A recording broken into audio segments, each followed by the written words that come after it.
Asterisk, there are cars that live, and then there are cars that refuse to die. Buried in dust, forgotten in silence, this one waited. For years, the jungle claimed it, the rain broke it, and time almost erased its name. But today, it breathes again. This is not just a car, this is a resurrection. Somewhere deep in the forgotten corners of the forest, we found her, a once famous K-pop legend, now nothing but rust, moss, and memories. A car that once ruled the streets now stood still, broken, abandoned by time itself.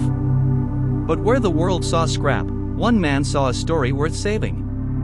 Meet Bashir, the craftsman of lost causes, the man who turned silence into sound, and rust into rebirth. Piece by piece, bolt by bolt, he fought against time until this 1998 K-pop coupe, once dead and forgotten, rose again in royal purple glory. What you're about to see isn't just a restoration, it's redemption on wheels. The forgotten hero, reborn.